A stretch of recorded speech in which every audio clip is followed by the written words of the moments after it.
Nature Mantra BP sugar thyroid reversal Nature మంత్రతో సాధ్యం. Sir ఇప్పుడు వచ్చిన ఎస్ఐ కానిస్టేబుల్ నుంచి ఎస్ఐగా ప్రమోట్ అయ్యాడు సార్. సార్ మనం ఏం చేసినా చూస్తూ ఊరుకోవడానికి అతను మామూలుడు కాదు సార్.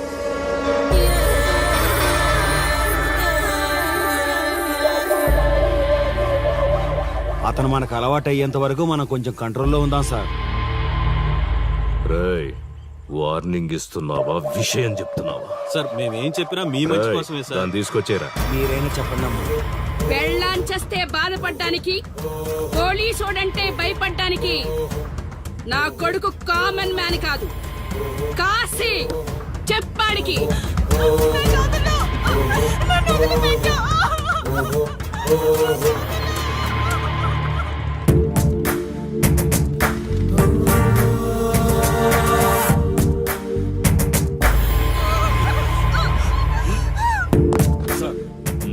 మీరున్నారంటే ఇక్కడ ఎంక్వైరీ చేయడానికి వచ్చాం సార్. కాశీ అంటే ఎవడెక్కడ? నా కొడుకు ఊళ్ళో లేడు. వస్తే కౌరెడతా, అప్పుడు రా. కనిపిస్తే అరెస్ట్ చేసి నీకు కబురెడతా, అప్పుడు నువ్వే రావాలి. నీ పెంపకం కరెక్ట్ కాదు. పదండి.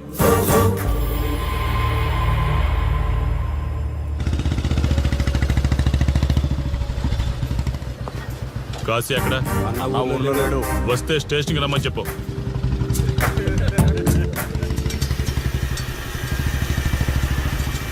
కాశీ ఉన్నాడా? ఇక్కడ లేడు. ఏమిటి సార్ ఆలోచిస్తున్నారు? ఆ కాశీ గురించేనా? మీరు ఈ ఊరికి కొత్త సార్. మీ కొత్తగా ఉంటుంది, వింతగా ఉంటుంది. మాకంతా అలవాటైపోయింది సార్. సార్, ఇతనిపై 120 కేసులు పైగా ఉన్నాయి సార్. అవి ఈ కాగితాలకే పరిమితమైనాయి సార్. ఈ పార్వతీపురం మండలంలో ఏ రాజకీయ నాయకుడు గెలవాలన్నా ఇతని మద్దతు తప్పనిసరి సార్. ఇతను 10 సార్లు గంజాయి స్మగ్లింగ్ చేస్తూ దొరికాడు సార్. పైగా 20 సార్లు దొంగ నోట్లు ముద్రిస్తూ పట్టుబడ్డాడు సార్. అంతెందుకు, మీరు అరెస్ట్ వారెంట్ పట్టుకుని తిరుగుతున్నారే, ఇలా చాలా మంది తిరిగారు సార్. కుదిరితే కొన్నాడు, కుదరకపోతే కొట్టాడు. మనకు కుటుంబాలు ఉన్నాయి సార్. నీ పేరుంటేనే వణుకు పుట్టాలన్నా.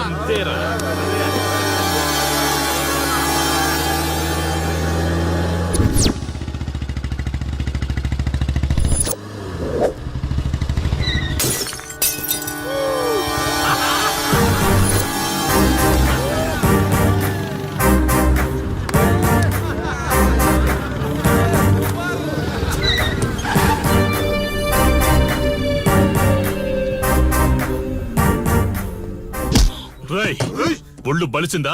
రోడ్డు మీద తాగుతున్నావు?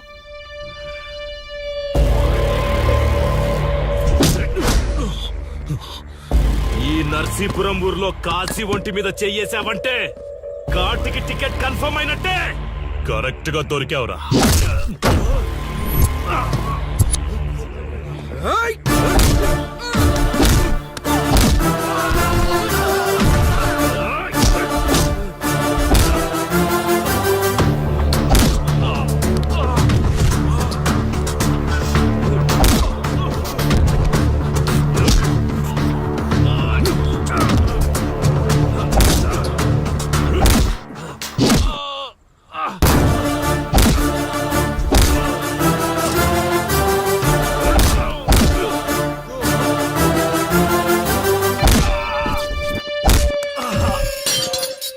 సార్, మీరు చాలా రిస్క్ చేస్తున్నారు సార్.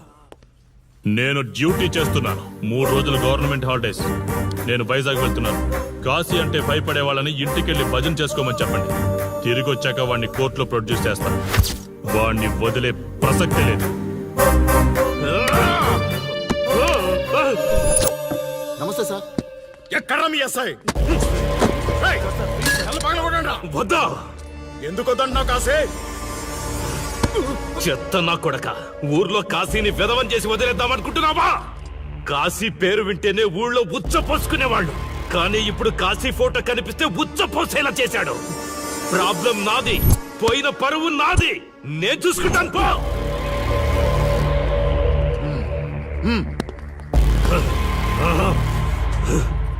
చైత్ర, స్టేషన్కి వెళ్ళొస్తాను. Okay daddy. ఇదేం ఇల్లండి, బూత్ బంగ్లాలా ఉంది. అసలు కళగానే లేదు. నువ్వేంట్రా ఇక్కడ? జీవితాంతం జైల్లో ఉంటాననుకున్నావా? ఏమండి?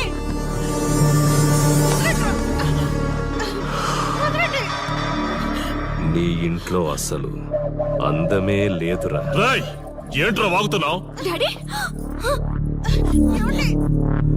చైత్ర హే, మా డాడీని వదలండి వదలండి వదలండి. ఒక్క నిమిషం ముందు అబద్ధం చెప్పాన్రా. అందమంతా నీ ఇంట్లోనే ఉంది. ఏయ్, ఎవరికెంత కసుందో తీర్చుకొని వచ్చేయండి.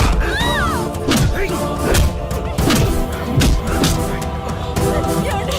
ఏమండి? చైత్ర అండి చైత్ర అండి. డాడీ డాడీ వదలు.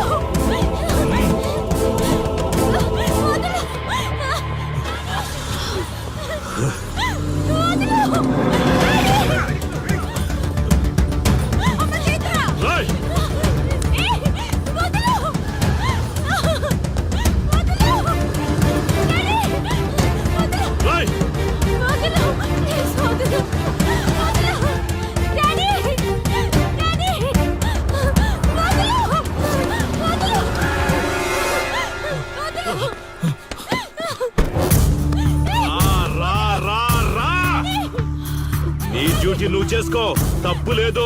నా పెళ్ళాం కేసులో వేలు పెట్టి నా గురించి తెలుసుకోకుండా ఈ ఊర్లో అడుగు పెట్టి నేనంటే భయపడే ఈ జనం ముందు నా మీద చెయ్యి వేశావు, అది తప్పు.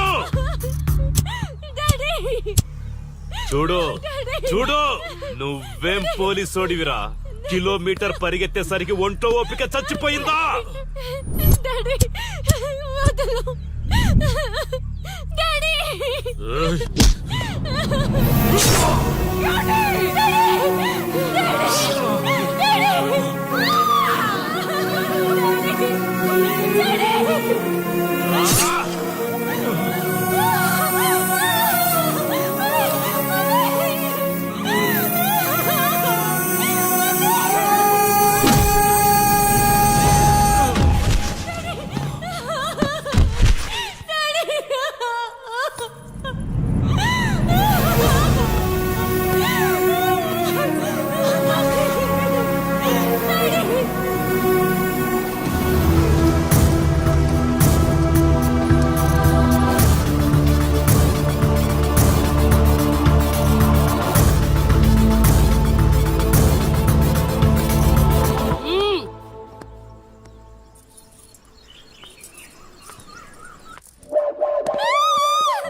కాశీ,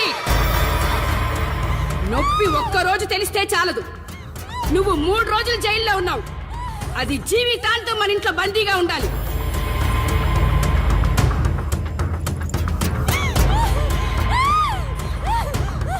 కట్రా తాళి.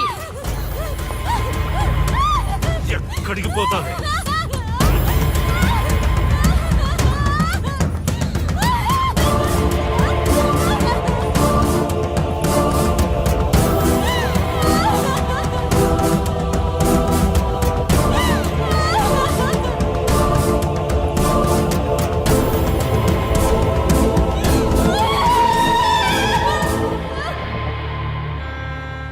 ఆ దుర్మార్గుడి నుండి తప్పించుకుని నా దగ్గరకు వచ్చింది. ఆ తర్వాత నీకు తెలిసింది.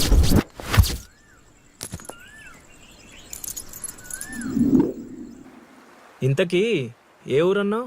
అదేదో పార్వతీపురం దగ్గర నరసీపురం అటబా, అంతేనా?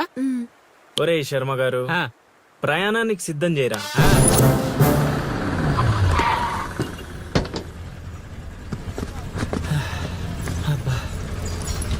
బా, ఊరు చాలా పెద్దదిలా ఉంది. ఎక్కడైనా ఎతుకుతాం? రే శర్మ గారు, నడవడానికి కాళ్ళు, తిరగడానికి ఓపిక 2 ఉన్నాయి కదా. ఐసులా పోనే.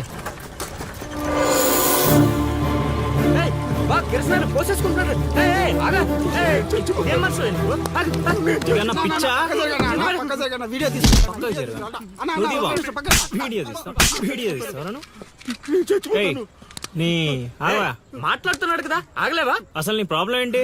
చెప్తే ఆరుస్తారా తీరుస్తారా? నా సావు నన్ను సావనివ్వండి. అయ్యా, చచ్చేదో చెప్పిసావు, మాకు క్లారిటీ ఏడ్చుద్ది. ఏరా, నువ్వు పత్తి రైతువా?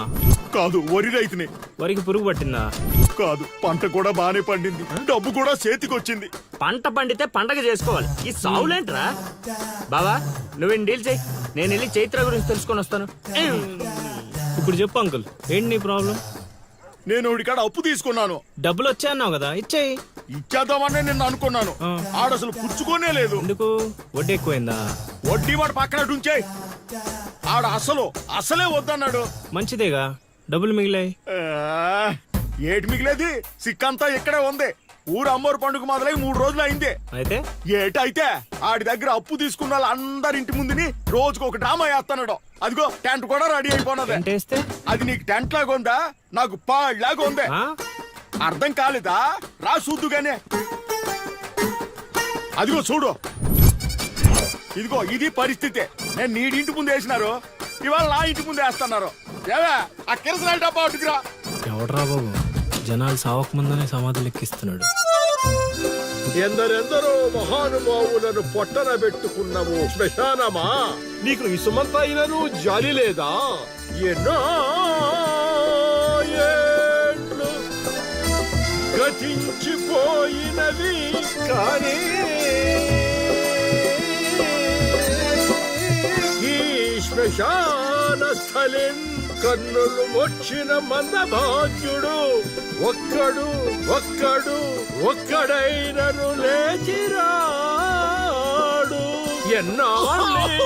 చల ఆహా హార్మోనియం పద్యం రక్తి కట్టే సమయంలో దగ్గి డిస్టర్బ్ చేసావు కదరా ఎద్దవ్వా. వంకెతకలేనమ్మా, డొంకెట్టుకు ఎలాడిందట. పద్యం మర్చిపోయినని ఒప్పుకోవచ్చు కదా. సాంఘిక నాటకాల హీరోయిన్ ఇంత గొప్ప హరిశ్చంద్ర నాటకములో నా పక్క అది నా పక్క చంద్రమతి వేషమంటే మాటలా, నాకే కౌంటరా? ఏయ్ పద్మశ్రీ అయ్యగారు తాళాల దగ్గర ఇచ్చమంటారా? టైం కాదురా, నే చెప్తాగా. ముందా మంచినీళ్లు గొంతు శృతి చేసుకోవాలి. గురువుగారు, యాదవ సేతురం కాకపోతే రిహార్సల్స్ కూడా ఈ గెటప్లు ఏంటండి? ఒరే హార్మోనిస్టు, వేషం పడకపోతే పద్యానికి గొంతు పెగలదురా. మొదలెట్టండి.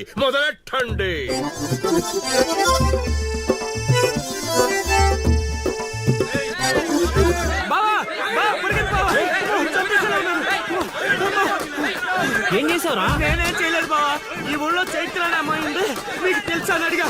అంతే, చైత్ర అంటే చిత్ర అని వినిపించిందట. దాని పిల్లవట బావా. అరే శర్మగా, నీ ఎంత పని చేశారా? చైత్రాన్ని చిత్ర అనుకుంటేనే 10 కిలోమీటర్లు పరిగెత్తించారు బావా. ఇంకా నయం, డైరెక్ట్ గా వెళ్ళా కాశీగాడిని అడగలేదు. కూర్చోబడిపోతుంది బావా. చైత్రాన్ని వెతికే రూట్ ఇది కాదురా. మరేంటో తమరే చెప్పండి బాబు.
ఏటి పాట ఆగింది? పాట ఆగిపోయింది, జనాలు కూడా వెళ్ళిపోతున్నారు. అలా కొయ్యిలా నిలబడపోతే 10 రూపాయలు ధర్మం చేయొచ్చు కదా. హతవిధి కళాకారుడు యాచించుటయా? కళామ తల్లికి తీరని అవమానము కదా. అంటే ఆ రోజుల్లో రాముణ్ణి వెతుక్కుంటూ లవకుశులు ఆ ఊరు ఈ ఊరు గానం చేసుకుంటూ తిరిగారు కదా. మేము కూడా ఓ కళా పిశాచి ఉన్నాడని. కళా పిశాచి కాదు, పిపాసి. అదే కళా పిపాసి ఉన్నాడని తెలుసుకొని ఆయన కోసం వెతుక్కుంటా. అవును. ఏమిటి, నా ఊళ్ళో నాకు తెలియని అంత గొప్ప కళాకారుడు ఒకడున్నాడా? ఉన్నాడు సార్, పిచ్చప్పారావు అని, అలియాస్ సుయోధన సార్వభౌముడు. నిజంగానే పిచ్చప్పారావు బా. ఎందుకు సార్ అలా ఏడుస్తున్నారు? 10 రూపాయలు అడిగామా నేనా? వద్దులేండి సార్. ఆగండి నాయనా. మీరేటండి, అసలే మాకు టైం లేదు. పక్క వీధికి వెళ్ళి అడుక్కోవాలి. నీకు అవసరం లేదు నాయనా. ఏ ఈ రోజు మొత్తం కలెక్షన్ మీరే ఇచ్చేస్తారా? కాదు నాయన, మీరు వెతుకుతున్న ఆ పిచ్చి అప్పారావు అలియాస్ సుయోధన సార్వభౌముణ్ణి నేనే నాయన. ఆ? బాబు గారు లేవండి లేవండి లేవండి, అవసరం లేదు నాయన. ఏ మా కోసం మీరు అడుకుంటారా ఏంటి? లేదు లేదు, మీ ఆకలి నేను తీరుస్తాను. ఒరే పద్మశ్రీ, అయ్యగారు తాళాలు తగిలించమంటారా? ఇప్పుడు కాదురా, ఇంకా దానికి టైం ఉంది. ముందు వాళ్ళ దగ్గరున్న వాయిద్యాలు తీసుకో. ఇప్పుడు వాళ్ళు మన అతిథులు, అర్థమైందా? రా. ఇంతకీ మన దేవురు నాయనా? సిల్కలూరుపేట. ఓహో, అవును, అక్కడ కళాకారులు ఎక్కువే. అవునవును, అక్కడ అన్ని రకాల కళాకారులు ఎక్కువే. అవును, ఈ లవకుశులుగానే ఎందుకు చేయాలనుకున్నారు? ఏ రాముడు కృష్ణుడు చేయొచ్చుగా. అంటే చిన్నప్పటి నుంచి అలవాటు చేసుకున్నాను సార్. వయసు పెరిగిన కొద్దీ మీసాలు గడ్డాలు పెరిగిపోయాయి. అవునండి, వాటికి ఎరువులు వేయాల్సిన అవసరం గానీ నీళ్లు పోయాల్సిన అవసరం గానీ ఉండదు కదండి, వాటంతటో పెరుగుతుంటాయి. అవునయ్యో, ఈ ఊరంతా నా కళకు అభిమానులే. నా అంత గొప్ప కళాకారుడు కావాలంటే మీరు కూడా నాతో ఉండిపోండి. సార్ ఆ ఇల్లు ఎవరిది సార్? ఏది అదా? కాశీ అని మా బంధువుల ఇల్లే. ఓహో. అదిగో ఎదురుగా వస్తోంది అమ్మవారి ఊరేగింపు, ఆ ఇంటికే వెళుతోంది. చూడు బాబు, ఇదే మా ఇల్లు. ఈ కళాపిపాసి ఆహ్వానాన్ని స్వీకరించండి. రండి. సార్ ఇవన్నీ మీకొచ్చినవేనా సార్? కొన్ని తెచ్చి పెట్టుకుంటే నీకు కూడా వస్తాయి బాబు. పార్వతి, కళని కళాకారుల్ని అవమానిస్తున్నావు. అలానే కదా బంగారు ప్రాసుల్ని కాస్త దాన్ని ప్రాసులు చేసేశారు. ఆ ధాన్యాన్ని బియ్యం చేసి తింటేనే కదమ్మా బంగారమైన సంపాదించగలం, లేదా బంగారంలో బతకగలం. సెహవాడ్, సెహవాడ్, నీ మాటతోనైనా కొందరి కళ్ళు తెరుచుకోవాలి. అన్నట్టు వీళ్ళు ఆ అర్థమైంది. ఏమే ఇంకో ఇద్దరు కంట వండి పడే తినిపోతారు. సత్రంలో తయారైంది కొంప. ఇది 1980లో వచ్చింది, ఇది 90లో వచ్చింది. సార్ ఇవన్నీ మనకొచ్చినవని చెప్పుకోకపోతే బతకలేం సార్.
ఏం ఆలోచిస్తున్నావు?